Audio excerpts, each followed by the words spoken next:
Hi dears, എല്ലാവർക്കും നമ്മുടെ പുതിയൊരു വീഡിയോയിലേക്ക് വീണ്ടും സ്വാഗതം. സിന്ധു ആണ്. ഇന്ന് നമുക്ക് ഉരുളക്കിഴങ്ങ് വെച്ചിട്ടുള്ള ബജ്ജി ഉണ്ടാക്കാം. നമ്മുടെ വീട്ടിൽ എപ്പോഴും ഉണ്ടാവുന്ന ഇൻഗ്രീഡിയൻസ് വെച്ചിട്ടാണ് ഈ ഒരു ബജ്ജി ഞാനിവിടെ തയ്യാറാക്കിയിട്ട് എടുത്തിട്ടുള്ളത്. നമുക്ക് കുട്ടികളൊക്കെ സ്കൂളൊക്കെ വിട്ട് വരുന്ന സമയത്തൊക്കെ ഉണ്ടാക്കി കൊടുക്കാൻ പറ്റിയിട്ടുള്ള അടിപൊളി സ്നാക്സ് ആണ്. അപ്പോൾ നമുക്കിത് എങ്ങനെയാണ് തയ്യാറാക്കിയിട്ട് എടുക്കാമെന്ന് നോക്കാം. അപ്പോൾ ഈ ഒരു ബജ്ജി തയ്യാറാക്കാനായിട്ട് ഞാനിവിടുത്തെ ഒരു ബൗൾ എടുത്തിട്ടുണ്ട്. ഇതിലേക്ക് 1/2 കപ്പ് കടലമാവാണ് ഇട്ട് കൊടുക്കുന്നത്. ഇതിൻ്റെ കൂടെ 1/4 കപ്പ് അരിപ്പൊടി കൂടെ ഇട്ട് കൊടുക്കാം. നല്ല നൈസായിട്ടുള്ള വറുത്ത അരിപ്പൊടി വേണം ഇതിനായിട്ട് നമുക്ക് എടുക്കാൻ. ഇനി 1/4 കപ്പ് മൈദയാണ് ചേർത്ത് കൊടുക്കുന്നത്. മൈദ ഒക്കെ ഇട്ട് കൊടുത്ത ശേഷം പിന്നെ നമുക്കിതിലേക്ക് 1/4 ടീസ്പൂൺ മുളക് പൊടിയും 1/4 ടീസ്പൂൺ മഞ്ഞൾപ്പൊടി കൂടെ ഇട്ട് കൊടുക്കാം.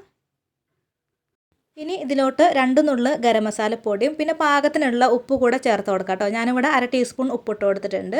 ഇതെല്ലാം ഇട്ട് കൊടുത്ത് കഴിഞ്ഞാൽ പിന്നെ നമുക്കിതെല്ലാം കൂടെ നന്നായിട്ടൊന്ന് മിക്സ് ചെയ്തിട്ട് എടുക്കുക. നന്നായിട്ട് മിക്സ് ചെയ്തിട്ട് കൊടുത്തതിന് ശേഷം പിന്നെ ഇതിലേക്ക് വെള്ളം ഒഴിച്ച് കൊടുത്തിട്ട് ഇതൊന്ന് കലക്കി എടുക്കാം കേട്ടോ.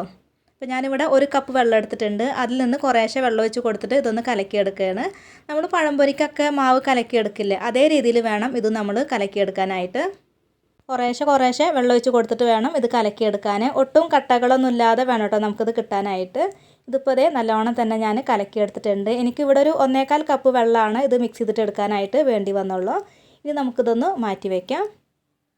ഇനി ഒരു 4 ഉരുളക്കിഴങ്ങ് എടുത്തിട്ടുണ്ട്. ഇനി നമുക്കിതൊന്ന് കട്ട് ചെയ്തിട്ട് എടുക്കാം കേട്ടോ. അപ്പോൾ അതിൻ്റെ തൊലിയൊക്കെ ഒന്ന് കട്ട് ചെയ്ത് മാറ്റിയതിന് ശേഷം നന്നായിട്ട് കഴുകിയിട്ട് തുടച്ചെടുത്തിട്ട് വന്നിട്ടുണ്ട്. എന്നിട്ട് ഇതുപോലെയാണ് നമുക്കിത് കട്ട് ചെയ്തിട്ട് എടുക്കേണ്ടത്.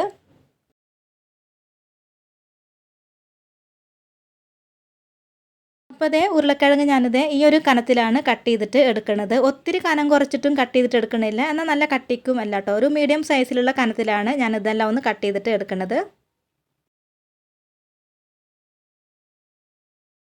ഇപ്പോൾ ഉരുളക്കിഴങ്ങെല്ലാം ഞാനിവിടെ കട്ട് ചെയ്തിട്ട് എടുത്തിട്ടുണ്ട്. ഇനി നമുക്ക് ഇതിൽ നിന്നും ഓരോന്നും എടുത്തിട്ട് നമ്മൾ റെഡിയാക്കി വെച്ചിട്ടുണ്ടായിരുന്ന മാവുണ്ടല്ലോ അതിൽ ഇതുപോലെ മുക്കിയെടുത്തതിന് ശേഷം എണ്ണയിലിട്ടിട്ട് ഫ്രൈ ചെയ്തിട്ട് എടുക്കാം. അപ്പോൾ ഇത് ഫ്രൈ ചെയ്തിട്ട് എടുക്കാനായിട്ട് ഞാനിവിടെ ഒരു ചീനച്ചട്ടി അടുപ്പത്ത് വെച്ച് കൊടുത്തിട്ടുണ്ട്. ഇതിലേക്ക് ഞാൻ സൺഫ്ലവർ ഓയിലാണ് ഒഴിച്ച് കൊടുക്കുന്നത്. ഓയിൽ നന്നായിട്ട് ചൂടായിട്ട് വന്നു കഴിഞ്ഞാൽ അടുപ്പ് മീഡിയം ഫ്ലെയിമിലേക്ക് വെച്ച് കൊടുക്കുക. എന്നിട്ട് ഇതുപോലെ ഓരോ ഉരുളക്കിഴങ്ങും മാവിൽ മുക്കിയിട്ട് ഇതുപോലെ ഇങ്ങനെ ഒന്ന് ഇട്ട് കൊടുക്കാം. ഇത് എണ്ണയിൽ ഇട്ട ഉടനെ തന്നെ നമ്മളിത് മറിച്ചിട്ട് കൊടുക്കരുത്. കുറച്ച് നേരം അങ്ങനെ തന്നെ വെച്ചതിന് ശേഷം വേണം കേട്ടോ അത് മറിച്ചിട്ട് കൊടുക്കാനായിട്ട്. പെട്ടെന്ന് നമ്മൾ മറിച്ചിട്ട് കൊടുത്തിട്ടുണ്ടെങ്കിൽ ഉരുളക്കിഴങ്ങുമ്മ കോട്ട് ചെയ്തിട്ട് വന്നിട്ടുണ്ടായിരുന്ന ആ ഒരു മാവൊക്കെ അങ്ങനെ പൊടിഞ്ഞിട്ടൊക്കെ പോകും കേട്ടോ. അപ്പോൾ അതൊക്കെ ഒന്ന് ശ്രദ്ധിക്കുക. ഇപ്പോൾ 2 സൈഡും നന്നായിട്ട് തന്നെ ഒന്ന് വെന്ത് വന്നിട്ടുണ്ട്. ഇനി നമുക്കിത് കോരി മാറ്റിയതിന് ശേഷം ബാക്കിയുള്ളതും ഇതുപോലെ തന്നെ നമുക്ക് ഫ്രൈ ചെയ്തിട്ടെടുക്കാം. പിന്നെ ഇത് കുറച്ച് നേരം തിരിച്ചും മറിച്ചൊക്കെ ഇട്ടിട്ട് ഫ്രൈ ചെയ്തിട്ട് എടുക്കണം കേട്ടോ. എന്നാലാണ് ഇതിൻ്റെ ഉള്ളിലുള്ള ഉരുളക്കിഴങ്ങൊക്കെ നന്നായിട്ട് വെന്തിട്ടൊക്കെ കിട്ടുള്ളൂ.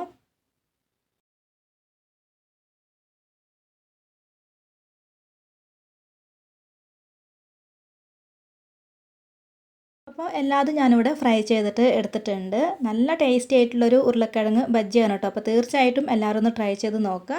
ഉണ്ടാക്കി നോക്കിയിട്ട് അഭിപ്രായങ്ങളൊക്കെ കമൻറ്റ് ബോക്സിൽ അറിയിക്കുക. വീഡിയോ എല്ലാവർക്കും ഇഷ്ടമായിട്ടുണ്ട് എന്ന് കരുതുന്നു. എല്ലാവരും ഒന്ന് ലൈക്ക് ചെയ്യുക, ഷെയർ ചെയ്യുക, കമൻറ്റ് ചെയ്യുക. ചാനൽ സബ്സ്ക്രൈബ് ചെയ്യാതെ കാണുന്ന കൂട്ടുകാരുണ്ടെങ്കിൽ ചാനലൊന്ന് സബ്സ്ക്രൈബ് ചെയ്യുക. അടുത്ത നല്ലൊരു റെസിപ്പിയുമായി വീണ്ടും വരാം. താങ്ക്